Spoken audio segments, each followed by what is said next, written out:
What's going on, everybody? My name is Durell Forte. I want to thank you for taking the time to watch my video. Before we get all the way into my speech of how I'm going to help you become a better motivational speaker and presenter, I want to give you a little bit of background about myself, right? So I was born in February, right? The shortest and coldest month of the year. I was born premature. I was born 1 pound, 11 ounces. I had open heart surgery. The day I was born, and they had to put a clip on the ventricle of my heart because it wasn't fully developed. In the midst of all of that, right, in addition to that, I had a speech impediment, and I had a billion doctor's appointments to attend, so I had to visit a speech pathologist. I was in classes where I was in resource classes because I've been wearing glasses since I can remember. So it's a lot of things that were hindering me as a youth. They said I wasn't going to talk until I was 5. I ended up talking way before that, thank goodness. And since I've been talking since then, I haven't shut up, right? So this is something that I enjoy doing. I want to teach people how to be better speakers, how to be better presenters. There's something that I'm very passionate about, because being a good presenter and being a motivational speaker is something that will change the lives of not just the people that you speak to in the room, because then they will go out and help those in their circle. So that's why I want to be a motivation speaker, and I want to teach you how to do it, because I think it's a great thing. It's my way of paying it forward to them. So at some point in your life, you're going to have to talk in front of people.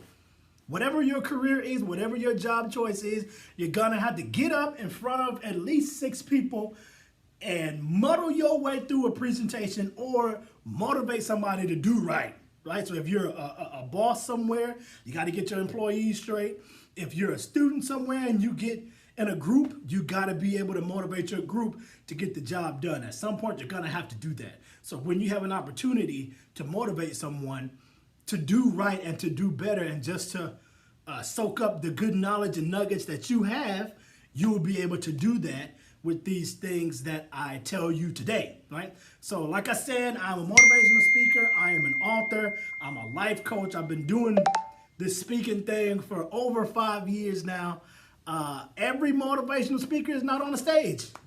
That's something that I have come to notice and come to know.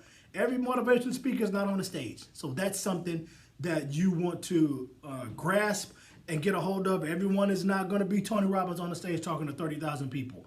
That's not the case. You know a professor who has changed your life and has made an impact on you. They weren't in front of a stage. They were in a classroom, or they were talking to you during their office hours. You know someone who has changed your life in a grocery store, or someone who's done a good deed for you quickly and given you a word of encouragement. Hey, I believe you can do it. I see you've been struggling with this, and this. I'm glad to see that you didn't give up. Those small things are what propel you to keep going. Hey, you're doing a great job with your children.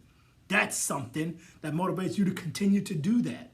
So that's the main thing that I'm going to talk about today. So, and these are 3 things that I want to touch on how you can be a better motivational speaker and a better speaker and presenter as a whole, right? Number 1 is your delivery. Number 2 is your belief. And number 3 is what I'm going to refer to as a charge action. And we'll get into exactly what that is later on down the road. So your delivery, how you say something and what you say go hand in hand. You can have a $1 million speech, phrase, whatever, but if you don't have a good delivery, it's going to fall on deaf ears. So no one's going to be able to grab hold of it and take it home with them, because the delivery wasn't executed well. And that's something that will shoot your speech down before the curtain even opens. If your delivery is off, you might as well just go home. So make sure your delivery is good. There was a book I was reading entitled Keep Going. It said that your attention is one thing that is very valuable, and it's the most valuable thing that you can possess. That's why everyone wants to steal it from you. Everyone's in the TikTok craze. Everyone's in a Facebook craze, Instagram craze. These are attention getters, right? So you want to have something that's going to grab the attention of your listener so you can take their attention off of what they have at the moment and put it mainly and 100% on what you have to say, because you have to believe what you are saying is important, which goes to the next point. Your belief. Your belief is something you're not out there to persuade people to believe what you say. Your job is to motivate them.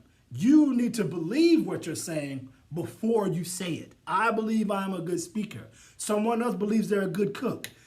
LeBron believes he's a good basketball player. He doesn't have to convince himself of these things, of yourself or themselves of those things. They know this. So when they're expressing this, it's easier for the receiver or listener in this case to understand and take that. Now, they can agree to disagree, but the fact that you believe it makes it that much easier to present it. There's a quote in the book, Your One Word. He actually quotes Martin Luther King where it says, faith is taking the first step even when you don't see the whole staircase. That's the whole walking by faith, not by sight kind of thing. Now, knowing that you are believing what you're saying makes the listeners know that you're not shaking on what you're saying. You believe it. This is what's going to happen. The sky is blue. When there's a cloud in the sky, it's going to rain. That's what you believe. What you believe and how you present it is important. I'm not going to talk to you about rocket science because I don't know about rocket science. I could talk to you about poetry, talk to you about music, talk to you about basketball. These are things I believe in. I could talk to you about that. So when we're talking about these things, you're going to run with them, right? And in addition to all of these things as a whole, the third thing is your charge action. Give your listeners something to take home with and some homework to do. So you want to be able to say, hey, I need you to go to the grocery store and write down every snack you want, but on the outside of your column, put down things you need to get better at. So you want to put that in. Like there's a thing, a quote that I read in a book called Good Leaders Ask Great Questions by John Maxwell. He said that when a leader makes a bad decision, it affects not only him, but many other people. This is something that you have to understand. Whether you believe you're a leader or not, you're still going to have to make a decision that's going to affect a group of people. Being a motivational speaker, you are going to make a decision to give your speech or your saying or motivate people to do everything they need to do. So you want to be able to motivate them and give them homework to do. Now, these three things are not something that's going to make you a phenomenal speaker. This is just the foundation of what you need. So that's delivery, that's the belief, and that's the charge action. These three things are the foundation of what you need, and you will end up being a phenomenal speaker. The words you share are important, and words have power. Remember that everything you do is going to affect someone, and you have the power to change someone's life at your fingertips. Again, I want to thank you for stopping in today. My name is Durell Forte. As always, act in love and do the right thing because it needs to be done. Y'all take care.